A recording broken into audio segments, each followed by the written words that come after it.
Oh, yeah. Welcome in. Ooh, ooh. It's Boston has entered the chat. Happy Travis, New Year! what's a resolution? Ooh. I think make more money, I like that. right? Yeah. Earn more. Earn more. Yeah. That's a good one. Grind. Well, I grind anyway. Yeah, but true. it's just let's get some fruits of the labor Labors. this year. I like that. Last year and years prior, a lot of labor, not a lot of fruits. This year, labor, fruits. Mine is breathe. Oh. Still grind. Almost like stillness, Yeah. right? Just chill. Be present. Let stuff run off my back. Breathe. don't That's a good don't one. let it get to you. I've been too stressed. That's a bro. good one, bro. Hairline's getting a little too thin from the stress. I don't like it. So That's profound, I think. That's Yeah. like a profound one. And you know what? I think if I breathe, it'll help me make more money and Sure. grind better too. Yeah. And help your hairline, Yeah. right? It all kind Which of the comes hairline together. helps the job. Yeah, for sure. It all You look comes good together. bald. I would not look good bald. Well, not everyone can pull off that bald look. And you can. I think you could, but I don't want don't you to wanna have find to. out. Yeah, right. I don't want you to have to go there. You, my brother-in-law Matt, you guys pull it off. There we go. Our director Greg Poth pulls it off well. Great looking guy. Handsome guy. Great looking guy. Astute with the glasses. Damn too. right he Spectacles. is. Yeah, he is. Tampa, man, that's how they build them down there. Hey, this is a fun episode we got for you guys. As you know, we're doing best of episodes all throughout the holiday break. Wanted to give our crew a break. And we needed something to breathe, get ready for the grind, have the fruits of the labor pulled through. I see what you did. This is a cool episode. So on Hold My Banner, that's the Celtics podcast. Wherever you get your podcast, check out Hold My Banner.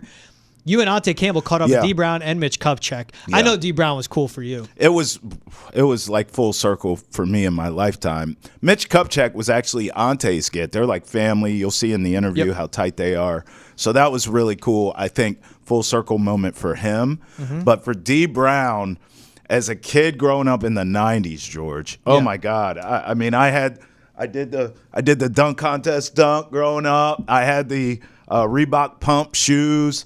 And really, I wanted to talk to Dee about that specifically, that moment in time, his cultural significance, what he meant to not only hoops heads, but to hip hop heads, sneaker heads, all of it. I mean, he covered so many bases back in the 90s. So I had a chance to talk to him about that.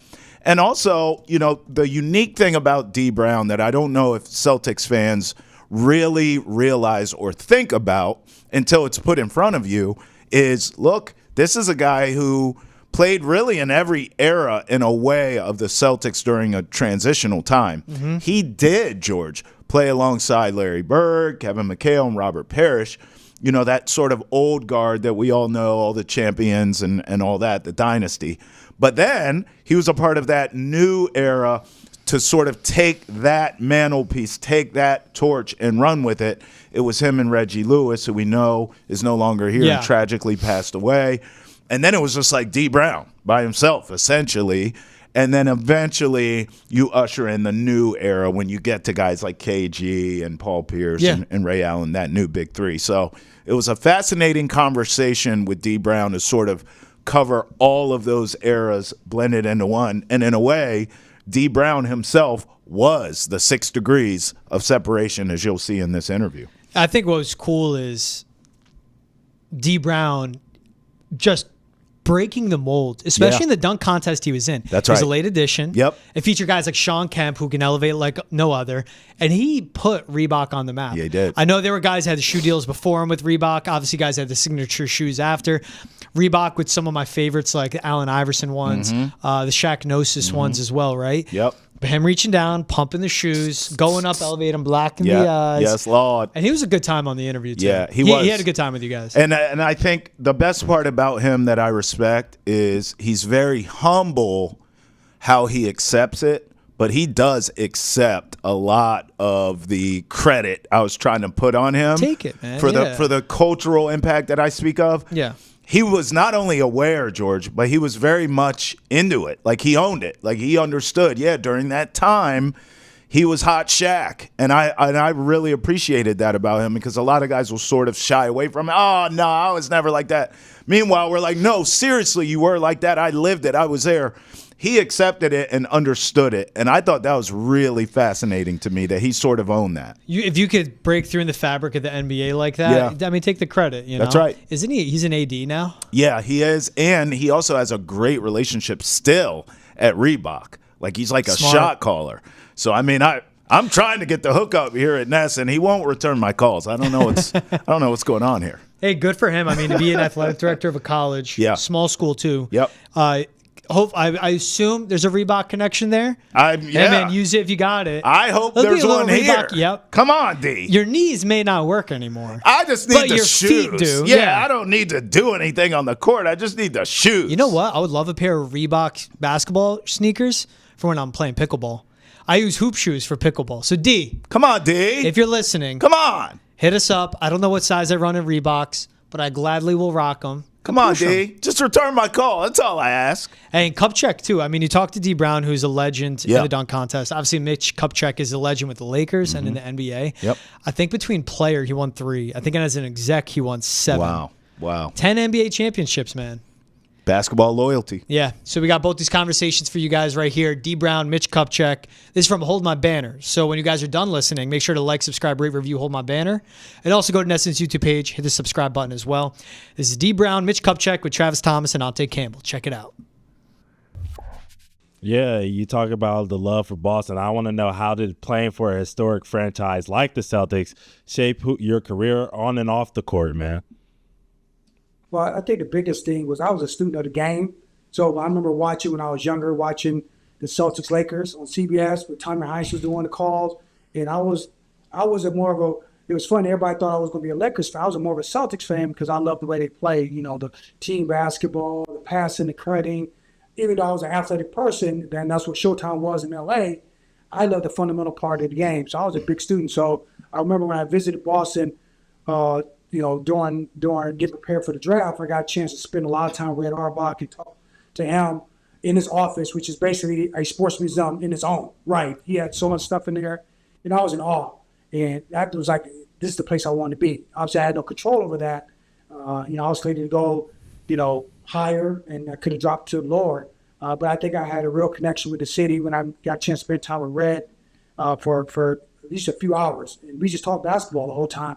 History. He was very, very impressed with my, love of not just the game, but the history of the Celtics. So when I got drafted, to be there to play with the veteran guys who won championships, played in the whole Garden, to be around guys who won championships, it molded me because I didn't realize how hard it was to win not just a game in the NBA, but win a championship. Because you're always saying in Boston, we don't hang division banners in Boston. We hang championship banners in Boston. Yeah. And I knew that from day one. We won Atlantic Division Championship, but there wasn't no banners in there for that. We won championship. So I got a chance to be around that atmosphere, what hard work was, what to be professional was. Larry, Kevin, and Chief and DJ were all different types of leaders to me. Larry showed me how hard it was to work. I thought I was working hard until I saw Larry Bird work hard. I thought I was having fun playing the game until I saw Kevin McHale, how much he had fun playing the game and how he took it serious, but he enjoyed the other parts of his life. And with Robert and DJ, they taught me how to be professional, how to dress for the games. I was wearing suits my rookie year because Robert and DJ say, listen, you're professional. You wear suits to the game. We don't wear sweatpants. We don't wear, casual clothing. You're a pro, so you're going to dress like a pro. So those things that I got from them, I try to use as I got older in the league and played for different teams after I left the Celtics and being in their front office. Those kind of mentorship things, passing forward to younger guys, I thought those things are very important that I got to learn from day one when I stepped in Boston. I'm not going to lie, D, I miss the old school suited and booted. I mean, some of the outfits that these cats wear to these games now, don't even get me started. But look, man, the fan in me can't just let you keep just throwing these legendary names out there and not give me some stories, dog. Whether you give me an old Garden story or any of the legends, you name it. But I tell you what we need. We need a Larry Bird story. I know some of them you can't tell on TV, but you got to give us something, man. I need a Larry. I need some legendary stories. I need some old Garden stories. Give us something, kid.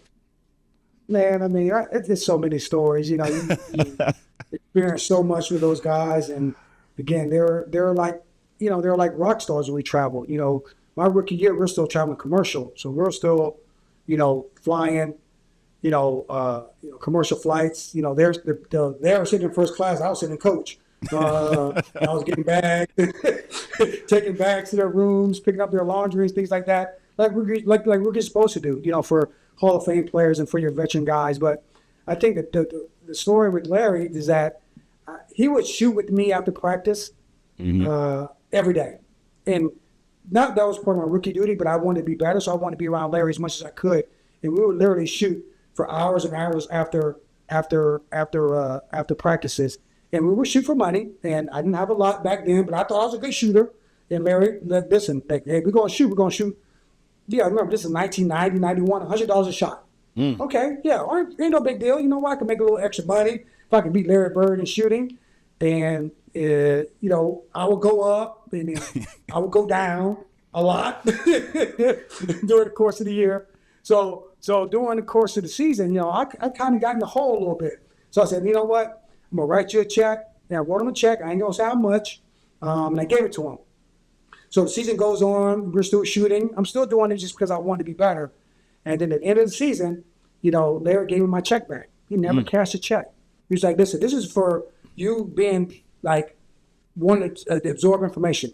You wanting to be a pro. You shooting after practice with me, chasing rebounds down. And he never cashed a check. And to me, I felt that I earned his respect. Listen, yeah, if you'd have gave me a check, I probably cashed it. I was a rookie. I didn't have money like that. So, but for him not to do that was amazing. I tried to beat him at practice every day, never did. No matter how early I got there, I could never beat Larry Bird practice. And you hear those stories about that. It's true. If he wanted to be the first at practice, no matter who it was, a rookie, a 10-day guy, a guy on the injured reserve list, he was that professional. So, the stories you hear about Larry, just him talking mess at the benches, why you got this guy guarding me? I heard those stories, and was sitting there like, man, he really talking crazy to the bench like that. And he did. And he was serious. You can't have these people guard me. I'm the coldest white dude in the building. Y'all are crazy. And he's about as good as they get as far as trash talking, but also a professional and doing things the right way. I got a chance to be around that for a couple of years.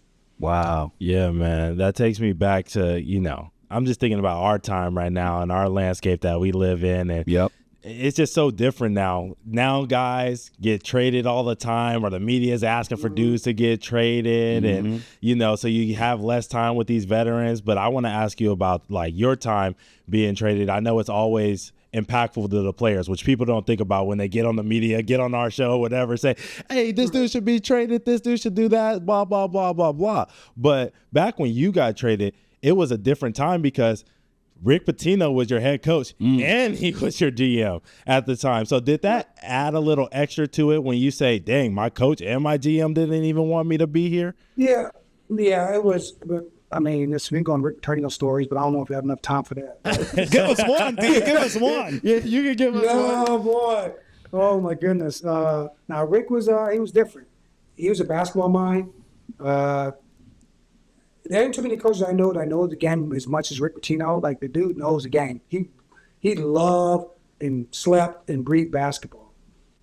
But he didn't, he just didn't fit what we're talking about with the Celtics as far as the family environment and, just being, a part of the whole and understanding the legacies and the Celtic pride. He wanted to kind of dismiss all that. I thought I was going to be a Celtic forever.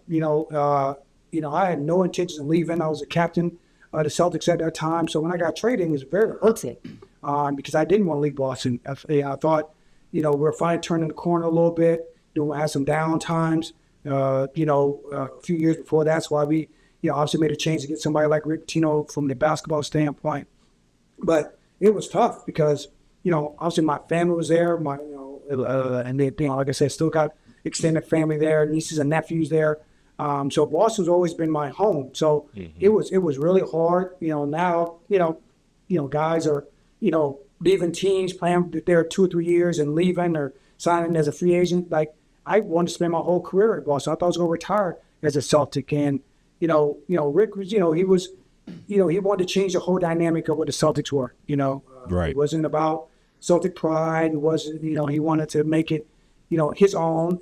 when he got there, the old Celtics was kind of oblivious, to him. Red didn't have really much to do with the team anymore. He traded basically. I was the last connection to the '80s Celtics. Like I was the last guy to play in the Garden, the last guy to play with Bird, McHale, and Parrish when he got there. So I was kind of the last link to the glory days of the Celtics, and I think I was a byproduct of him changing the whole culture a little bit, and that was very upsetting because now you see, now you're back to the Celtic pride again, and Brad Stevens done a great job, but being traded is tough, because you got to be in the next city in 48 hours, and I got traded on the road. The way I got traded was weird because we played a game, my last home game ever in Celtics uniform. I broke Larry Bird's three-point record for the most threes in the game. Wow. That was my last home game in Boston. Wow. Went to All-Star break, got on a road trip, and we were in a band. I think we were in Sacramento, and I didn't play. Me and Chauncey Billups. Chauncey was a rookie that year, and I didn't play that game. And I just had 28 points the game, like a couple games before, and was starting. And I told Chauncey, hey, I think we got traded. He didn't kind of understand because he's a rookie, he was young. And I said, no, we got traded. And they didn't tell me, they told Chauncey. So we flew to Vancouver when the Grizzlies had a team. And I remember I woke up the next morning when we got to the hotel, and there was a note sitting on the door that told me, don't come to the bus, you've been traded. That's how I got told. Damn. I got told by a note under a door saying I got traded. And that was the thing that hurt me because I think I put enough time in with the organization to get a little bit more courtesy of telling me I got traded. So basically that's how I found out I got traded. A note under my door, don't come to the bus.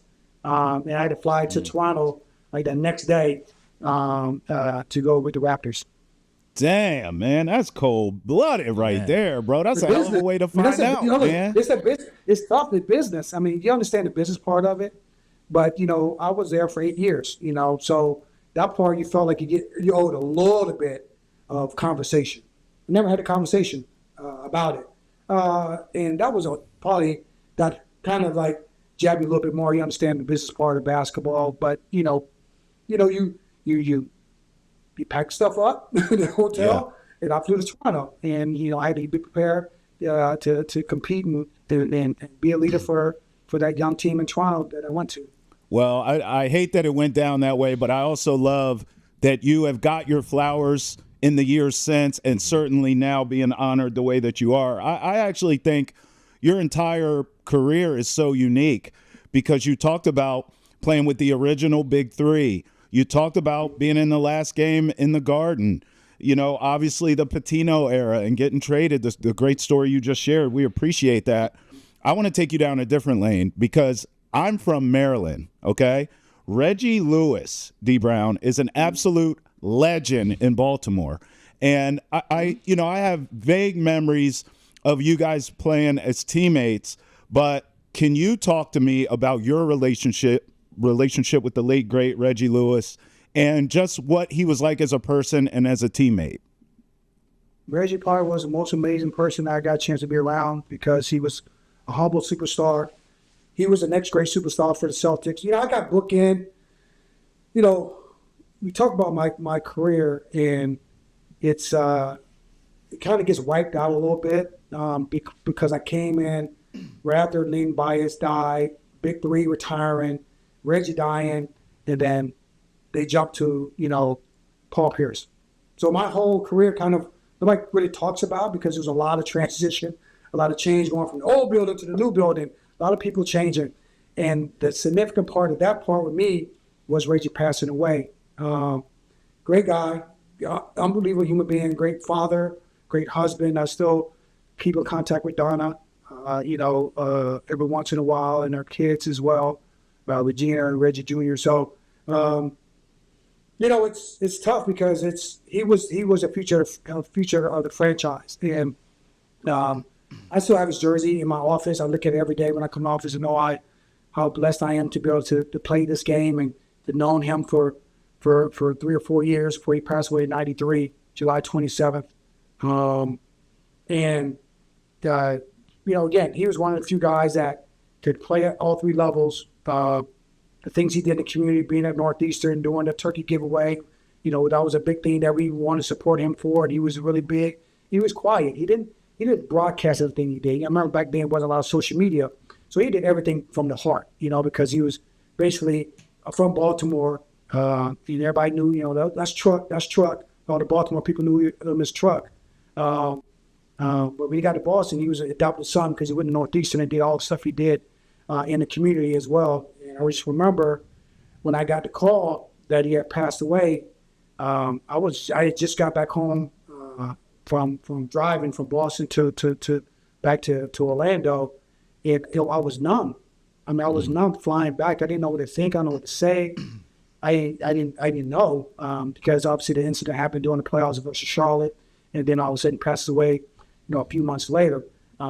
It's still numbing to me. But when I think of talk about it, because he was just the guy that personified Celtic pride and everything you're supposed to do.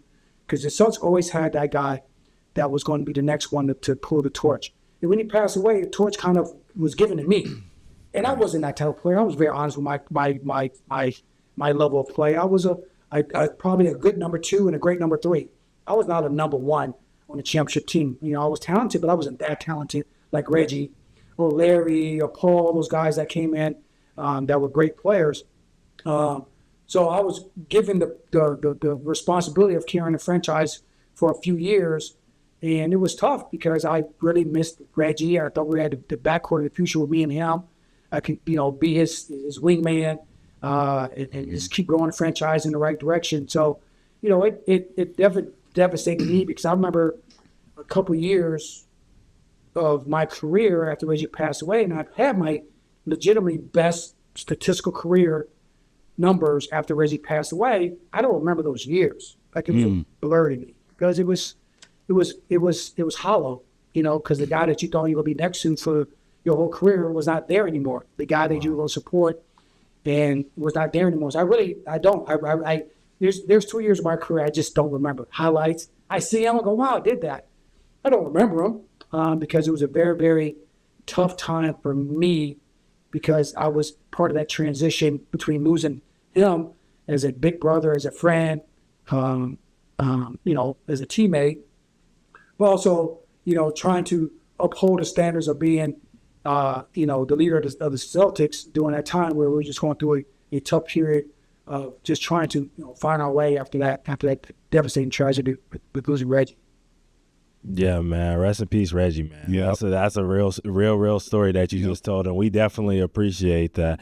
And you talked about just being a leader and trying to be a leader for the Celtics, and I just want to take it back a little bit because you alluded to it earlier of you going on from the Celtics to the Raptors, and then from there to the Magic, 2 newer teams in the NBA at the time versus coming from a historic team. What was the biggest difference in those 3 franchises? Well, really, the Celtics versus the 2 new guys. But the funny thing, when I got traded to Toronto, and I just got back from Vince Carter's jersey retirement because he was my rookie when I was there. Wow. So was Tracy McGrady. So I just got back. We were telling stories. All the guys were there. And I remember talking to Glenn Grunwald, who was a GM at that time, and Butch Carter, who was the head coach. When I got there, it was funny. They're a young team, and they're just kind of all over the place, figuring things out. They're just, part of the trade was, me and Chauncey going to Toronto, and Damon Stoudemire, who's their franchise player at the time, going to Portland, and Kenny Anderson coming to Boston. So when I got to Toronto, they were trying to do a culture shift, and they needed leadership. And I got to practice next day, and I remember Butch Carter saying, "Hey, you're the captain." I'm like, "Wait a minute, I just got here 24 hours ago." He goes, "No. I need a guy who's been around a winning friends, a tradition." Understand what leadership looks like, understand what a culture looks like. I need you to be that person for me from day one. And me and Doug Christie were the captains, and I stepped out the plane and was a captain in Toronto. And not because, I was this amazing player. They felt that the reason why they traded for me was to bring that type of leadership and culture that I learned from all the years being a boss around the great players and Hall of Famers and coaches and teachers for the years being a boss. And so, it was young, but Tracy McGrady was a rookie when I got there. The next year we drafted Vince. The year after that we got to the playoffs. In year three when I was there, It was like 2.5 years after I got traded, but the third year, first team to get to the playoffs in Raptors history. So, you know, a lot of veteran guys on our team. And then the next year, after that, I signed as a free agent to go to Orlando with Tracy McGrady. Graham Hill was at a big signing with those two guys. And again, that's when Tracy blossomed and became a superstar as well. So, you know, hopefully part of my leadership rubbed off on, you know, Tracy and Vince when they're younger, and then Tracy when he was in Orlando. He obviously became just a great superstar player with the Magic. And, you know, two different franchises, you know, Boston obviously having all the history for so many years, but be able to come in to a franchise like Toronto to, you know, instill your leadership with other veteran guys like Charles Oakley, Dale Curry, Muggsy Bogues, Antonio Davis, Kevin Willis. You know, that's what we were in Toronto, around young athletes like Tracy and Vince. And then going to Orlando, you know, they were restarting over. Doc Rivers was a coach there at that time as well. And to be able to see Tracy blossom and become a player he became after, you know, the time of them trying to, you know, turn the corner as well. You know, he's fulfilling that you can, you know, kind of, you know, be that, you know, that common voice or mentor guy later in your career. And I think that's important for all our veteran guys to be able to do that.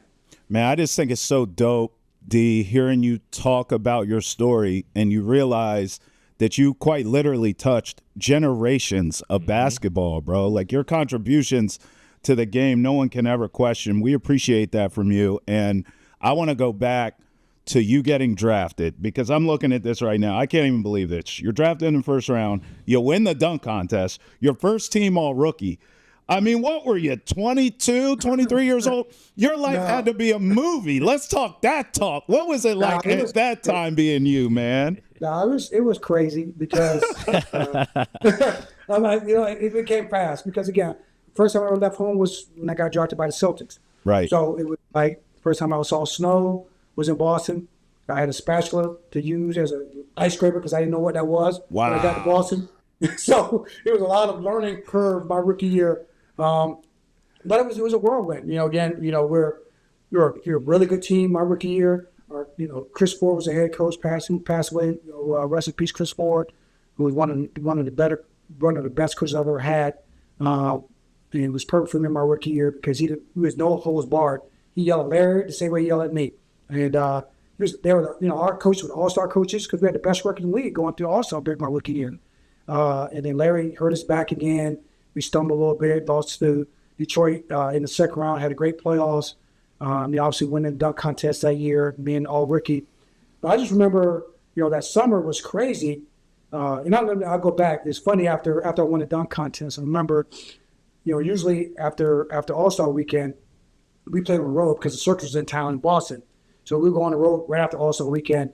And I remember, you know, we're getting to the hotel and we're getting off the bus, and all these, you know, autograph seekers and people are outside the hotel.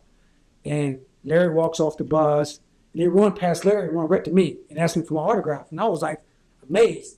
And I remember Larry saying, "Man, people used to want to shoot like me, now they want to dunk like D." And I was, that's when it hit me, like, wow, I must have did something really big with people running past Larry Bird to get my autograph, you know, because I won the dunk contest and what I did with the Reebok pumps and all that stuff like that. Man. And then the summertime, you know, I was just doing scrims of whirlwind. I was doing Dunkin' Donuts commercials. I was doing, you know, Just Want to Wait commercials. And I was, you know, all over the place. I was doing, you know, mall tours and things like that. You was hot, D. You was hot. Yeah. This was before social media. So I was like an overnight sensation. Yeah. Because of the dunk contest, because I played with the Celtics, because I had a great playoffs, you know, was kind of looking forward to next year, having a breakout year, and things like that. So, you know, it was, you know, to be able to be in that environment and do, you know, win a dunk contest as a rookie, be the first Celtic to ever do that, you know, be around those guys who supported me, you know, the veteran guys who they were my biggest cheerleaders: Larry, Kevin, Chief, Reggie, Brian Shaw, you know, Kevin Gamble. Those guys were my biggest supporters of my rookie year because they uplifted me and made sure that I stayed focused. Even after that, they kept me grounded and focused as well. Yeah, man, that dunk contest was special, and like Travis was doing, Man. you invented the dab, man. The kids, That's what you invented the dab, man. So your no look dunk was special, man. I just need to know a couple questions about it. First, how did you come up with it? How much time did you spend practicing that dunk before the dunk contest? And how did it feel to see Jaylen Brown in last year's dunk contest pay homage to it with his lob and then no-look dunk attempt? It wasn't as good as yours. I can say that. It wasn't as good as yours. It wasn't as good. It ain't hit like yours. Original, but it ain't hit the same. Right. But he paid homage, and it was fire. 47.6 he got on it, so it was fire. Yeah. I mean, I've known Jelly since he was in high school. So I remember him when I lived in Georgia. I remember watching him in high school, and before he went to Cal, he was a great kid. Spoke with him before he got drafted. Right after he got drafted to the Celtics, quickly bought the number and stuff like that. And I was like, listen, this is your number. It's not retired. And I was very honored to see Brown number 7 running around again. I can go buy my jersey again. I have to order a special order now. They don't order for now. There's Brown 7 everywhere. So I'm like, great, go ahead. Wear it. My name's going to always be around. It's going to get retired, but it's going to be Jaylen Brown. So I'm working there with you. So, but anyway, the contest was funny because back then you couldn't use props. You couldn't use chairs, jump over people. Liability issue back in the 90s. We had a type of insurance we got now. So you're like, no props, no nothing. So I'd never practiced that dunk before. The first time I did the no-look dunk was at the contest. So I didn't know I was going to do it. That was the first time I ever did it. So I had no clue. So basically, the dunk I was going to do, I had a prop. It was a hat. And I was going to tip the hat to the crowd and do a dunk. But they said you can't use a prop. So I had to think of something quick. And I wanted a signature dunk. I wanted something nobody's ever done before. You think of, the dunk contest, think of, Michael from the free throw line, Dominique Windmill. That was back fresh in everybody's minds. I said, I need a signature dunk. So I'm literally sitting on the box, getting the ball ready to do a dunk. I'm saying, I can do this dunk. I had a couple of dunks I could do. I said, I need something different. So between standing up and running to the basket, that's when I made the dunk up in about 5 seconds. So it basically say, hey, I'm going to jump up. I'm going to close my eyes. But nobody's going to really know if I close my eyes or not. So let me put my hand over my eyes, and organically, while jumping, my arm went into my hand, and that was a dunk. And that's how it happened. Like, never practiced before, never did it before that. Had no clue. Hopefully, I'm glad I made it. Definitely wasn't looking. I made sure of that. And, the rest is history. So that's pretty much how the dunk became the dunk. By just having, the imagination to think of something in real time. And hopefully I didn't hit the side of the backboard, which I didn't, so it was great. Nah, you did not. You did your thing on that. And look, me and Ante almost came to blows before the show because I wanted to ask you that question because his little young ass wasn't even born yet. I lived it. I lived it, D. I had your shoes. I had the pumps. Yeah. I want to ask about that because I'm telling you right now, bro, those pumps and that iconic shot of you pumping your shoes up before that dunk, bro. You, man, I want to thank you for your contributions to the culture, Dee Brown. Talk to me about your relationship with Reebok back then. Did you know it was going to go that crazy? I know you had to get a bag, D. You had to get a bag because everybody had your shoes, bro. Well, I'll tell you, I already had a Reebok contract before that because Reebok was really the first companies that really, came after me when I got to Boston, and they were based in Boston, so it was great for me. They were right in Stoughton at that time, Canton area, and I was like, listen, y'all give me money to wear shoes? I'm 20 years old. I'm like, y'all give me some money to wear some shoes and free gear? Oh, I'm signing Reebok, and it was great because they were very, very hands-on. Shout out to Joanne Bozakian, who at that time was the first female global basketball marketing person. So shout out to her because she was my person from day one. And still in Boston. She's a big Celtics fan, always at the games. But the funny part, I'm still a Reebok athlete now to this day after 30 years. So is my daughter. She's obviously plays in WNBA, the LA Sparks, Mitch Brown. She's a Reebok athlete as well. So they've done a great job of taking care of Dee Brown and his family. So still repping Reebok. But the pump, they didn't know I was going to do that. They had no clue. that I was doing that before the contest. It was a surprise to them that I was pumping my shoes up before my dunks. So it was, and again, I didn't do it because I was trying to promote, and it was more of a trying to get the crowd by my side. You know, the dunk contest was in Charlotte, and Charlotte had 2 players in the dunk contest that year, Rex Chapman and Kendall Gill. They both played for the Hornets. So I was like, okay, 2 down already. So I had to get inside. So I did it because I wanted the crowd to get hyped up, understand. I understood the whole marketing ploy, pump the shoes up, jumping higher, and things like that. And yeah, I mean, I was wearing the pumps before that. You know, I was wearing them during the season, and I loved them because I didn't like to get my ankles taped. So, you know, technology at that time was, you know, I could put my shoes up and tighten my shoes up because I hated to tape my ankles ever since college. So it kind of was ideal for me before the contest that I had the shoes, but obviously doing that during the contest took it to a whole different level. And I remember, you know, Jordan telling me that I started the shoe wars because, you know, Jordan was Jordan, you know, and he was like, listen, dude, like, you started something like that. You started something. And, you know, I think that was the one time that Reebok outsold Nike. Wow. You know, that next year because everybody wanted to buy pumps and things like that.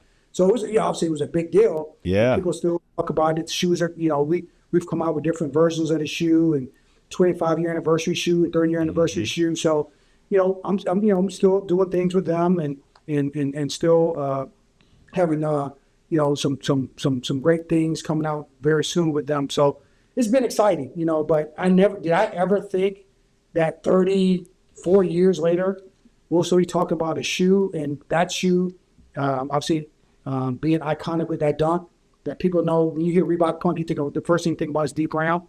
That's, you know, that's very special. Like that's something that you could never, ever take away. You know, it's a legacy that I hopefully have built in a positive way, like you said. I remember me pumping my shoes up and, you know, people buying them the next day thinking they could make them jump higher and things like that. You know, I could walk literally, you know, twice a week, 3 times a week, have people bend over and go, you got a good thing with the shoes. Yeah. And they can have on penny loafers, they can have on sandals, they can have on flip-flops. It didn't matter. They'll pump up whatever just to mimic that image. And that just makes you feel good that you did something that kind of stuck in their mind from their childhood or college or whatever it was.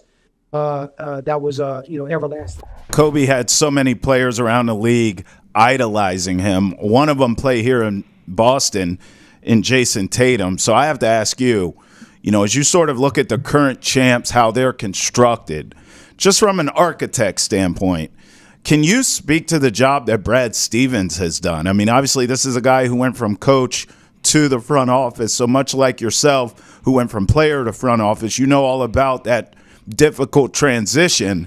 So speak to me about what you have seen from Brad Stevens in an executive role and how the Celtics are built. Do you think they're set up, you know, to get a repeat run here, Mitch?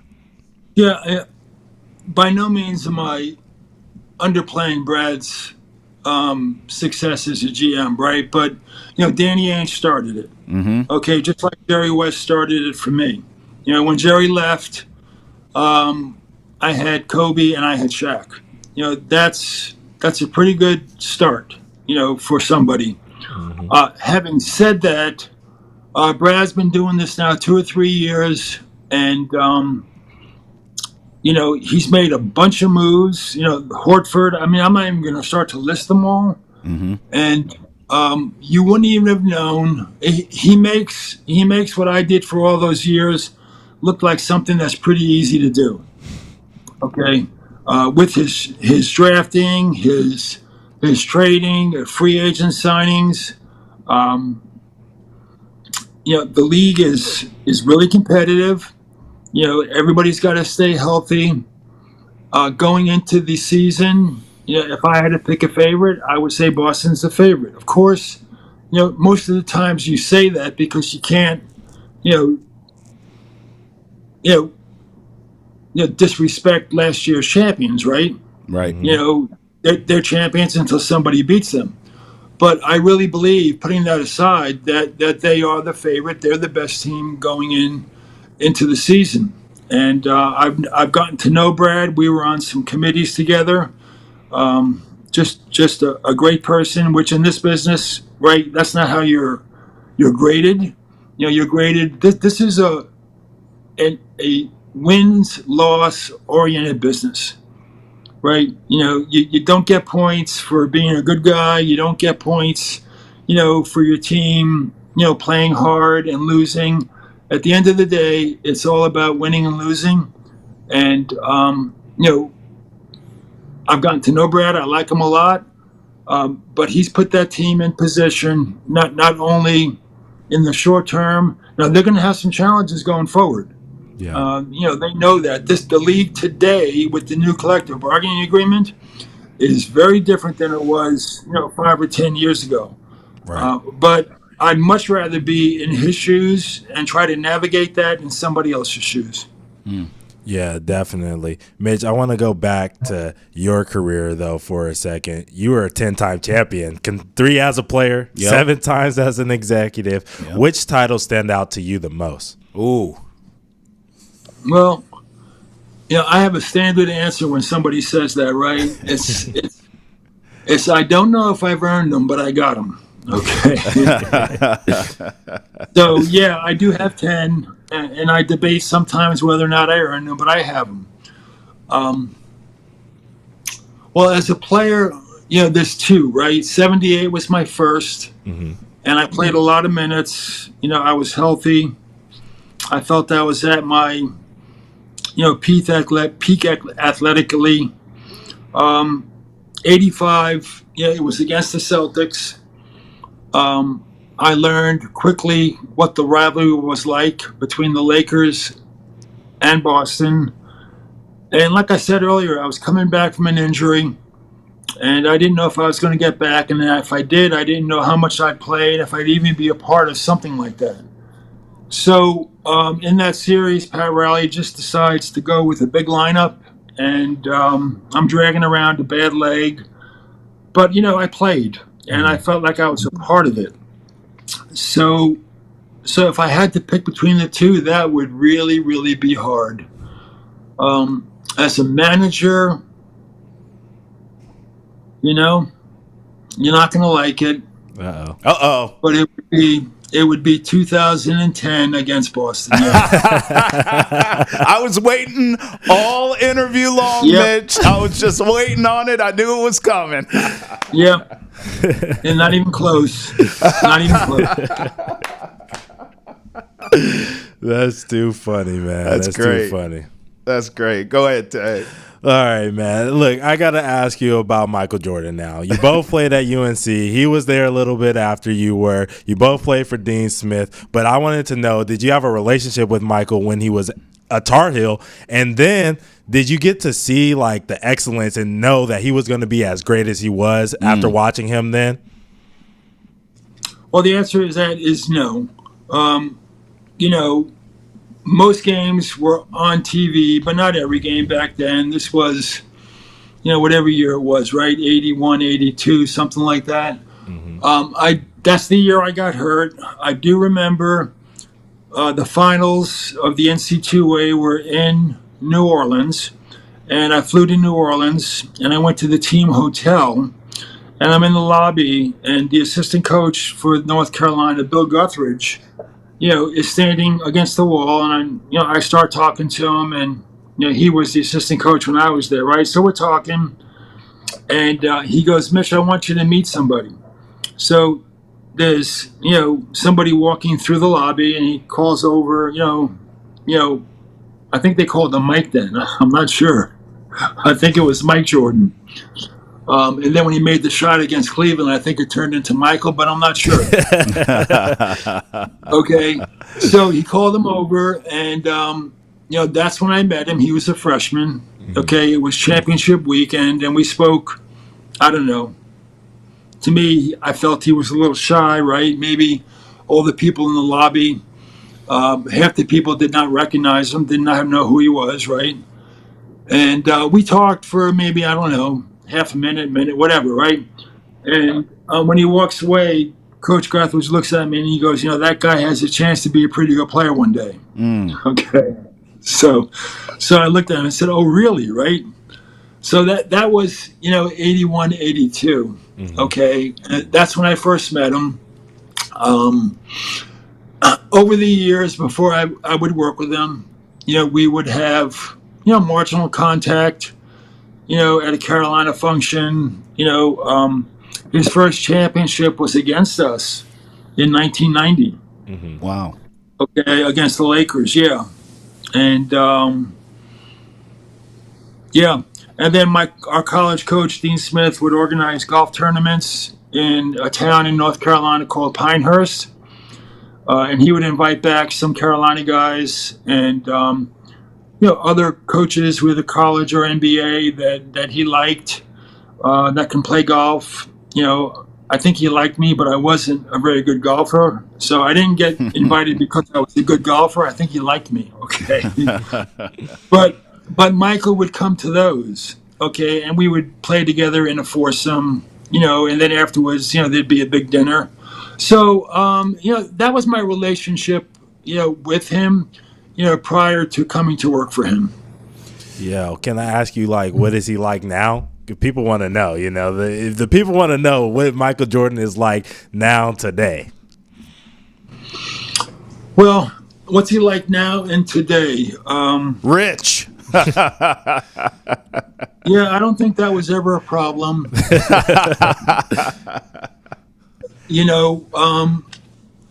He's fiercely competitive still. Yeah.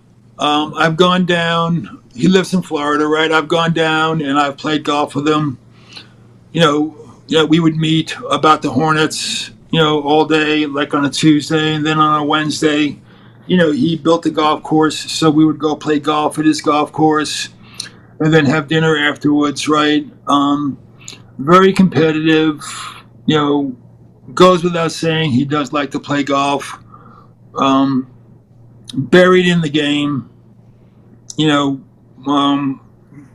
really tough, for him to be patient and, build out the team. I'm not sure going forward that he was comfortable with, the direction, the NBA was heading, and there's no way to actually verify that, the NBA with, the salaries and the rules and, all the exposure and player maintenance, I think, and quite frankly, a lot that stuff has bothered me a lot too, right? Just adjusting, the way the player is today versus the player 30 years ago. So I'm not sure if that, bothered him or not, but he did decide to sell the team, and I believe he still has a small portion of the team. And when I took the job, I knew, at least he told me down the road, he was going to look to sell the team. I think it came a couple of years earlier than I thought. So I know that was a part of his plan. But he's old school. Yeah. Okay. I'm not sure he would fit into today's player, the way it is today. And, if you just look at, what those teams, Miami, New York, Detroit, did to him, trying to defend him. Back then, you drive the paint, you leave the ground, you're in the air, and you literally get tackled. Right. To the ground. Everybody jumps up, like I said earlier, they're acting like they're going to fight. And I'll be honest with you, some of those skirmishes were pretty real with those teams, right? But the referees would step in between you. And then once things settle down, everybody goes to the free throw line and nobody gets thrown out, nobody gets suspended. The 3-point shot was very different. There was hand checking back then, so it's a totally different game. Guys like Michael and Jerry West, I mean, under today's rules, they could have averaged 40 to 45 points a game. Woo. Wow. I don't think there's any doubt. Wow. Mitch, that's actually my last question for you. We'll let you go with this. You brought this up, the salaries, the rules. I mean, Mitch, you are a big guy. You have bigs now shooting from the parking lot. I mean, it's unbelievable. These guys are pulling up from the logo. As you sort of look at the new age NBA and the new way basketball is played, you mentioned it took you a while to even get used to it. I mean, do you love this for the game? The way the game is played now, does it bode well for the future? Are you concerned? Like, how do you sort of put a bow on the current game, so to speak, and the current player? Yeah, I've got no problem with the product today, and apparently, there's millions of people that don't have a problem either. The recent TV deal, dwarfs the deal that was in place before it. And really, at the end of the day, the buildings are sold out. People are watching on TV. The older fan, like myself, there's less and less of us around, right? So it's really a game for younger, the kids, whether it's junior high or high school or college, they don't sit in front of a TV anymore with a clicker, right, and go back and forth. They're looking at short segments, on their cell phone. They're texting each other, great plays in the middle of a game.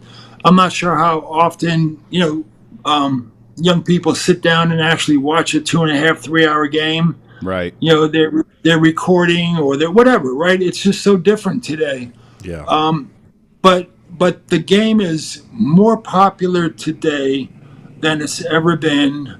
And, I think it's great. Maybe, every now and then I say something to myself when I played, right? But no one, that means nothing. I think it's great. These guys today, maybe it's not as physical, right? Maybe we had some different rules, but their skill level, like you mentioned earlier, even the big guys, to be able to pull up and shoot a three like they do. Some of the passes that we see, Steph Curry, what this guy does, shooting the ball, it's mesmerizing. So I think the game's in a great spot, and I can't wait tomorrow, right, for opening night. Absolutely. Well, Mitch, I know Ante wants to say some special stuff to you on the way out of here. I know you guys are tight, but I really appreciate you taking out the time and joining us here on Hold My Banner. Let's do it again soon. Appreciate it, Mitch. My pleasure. Thanks, Mitch. Appreciate you. See you soon, dog. All right, go Tar Heels. Go Tar Heels. Okay, go Tar Heels. All right, guys.